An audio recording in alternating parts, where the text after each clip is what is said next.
What next for Russia? Ukraine-Istanbul peace talks hang by a thread amid drone barrage. A city that has long bridged continents and empires, a new kind of high-stakes diplomacy is set to unfold.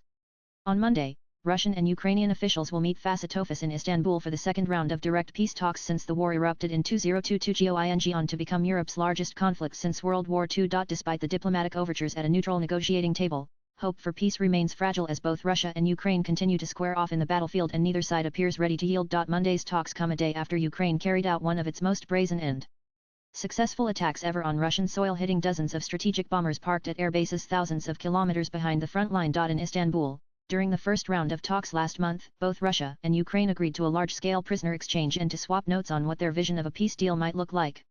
For Monday, while Russia says it will present a memorandum of its peace terms, Ukrainian President Volodymyr Zelensky refreshed his call for an immediate halt to the fighting. The roadblock is for Ukraine. The absence of Russian President Vladimir Putin from the negotiating table is an unwelcome move. As Zelensky stressed that key issues can only be resolved by the leaders, Russia has pushed back on the prospect, saying a Putin-Zelensky meeting could only happen after the negotiating delegations reach wider agreements. According to news agency AFP, Russia's top negotiator in Istanbul will be Vladimir Medinsky, an ideological Putin aide who led failed talks in 2022. Has written school textbooks justifying the invasion and questioned Ukraine's right to exist.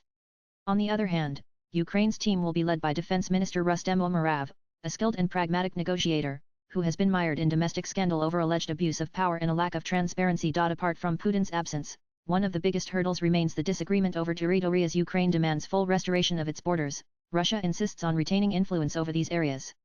Ukraine also seeks strong security assurances, including guarantees against future aggression, often involving Western countries or alliances like NATO.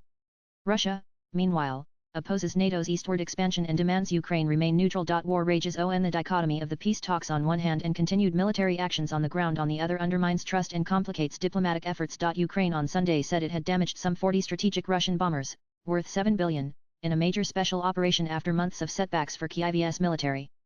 Kyiv's security service said the plan, 18 months in the making, had involved smuggling drones into Russia which were then launched from near the air bases, thousands of kilometers away from the front lines. AFP reported. Russian troops have meanwhile been advancing on the ground, particularly in the northeastern Sumy region, where Putin ordered his forces to establish a buffer zone along the border. On Monday, Russia claimed that its air defenses intercepted 162 Ukrainian drones in a massive overnight attack across several regions. The new wave of drones targeted multiple cities and industrial facilities overnight on June 2, according to Russian telegram channels. Explosions and air raid sirens were reported in at least 6 oblasts, including Voronezh, Kursk, Lipetsk, Ryazan, Ivanova, and Volgograd. The Trump factor. Trump has demanded that Russia and Ukraine make peace, but so far they have not, and the White House has repeatedly warned the United States will walk away from the war if the two sides are too stubborn to reach a peace deal. Reuters reported that according to Trump envoy Keith Kellogg, the two sides will present their respective documents outlining their ideas for peace terms, though it is clear that after 3 years of war Moscow and Kyiv remain far apart.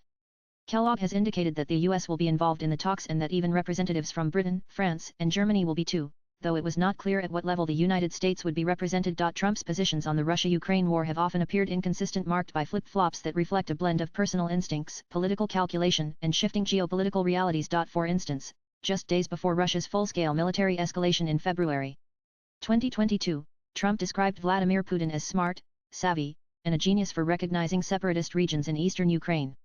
However, as public and international condemnation of Russia grew, Trump began saying that the invasion wouldn't have happened if he were president. After months of clashing with Zelensky, including on live television, Trump has undergone a shift, slamming Putin for having gone absolutely crazy and for needlessly killing a lot of people, including Ukrainian citizens, for no reason whatsoever.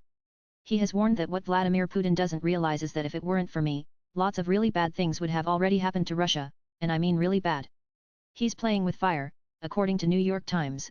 Trump told Zelensky and other European leaders that Russia and Ukraine would have to resolve the war themselves, just days after saying that only he and Putin had the power to broker a deal.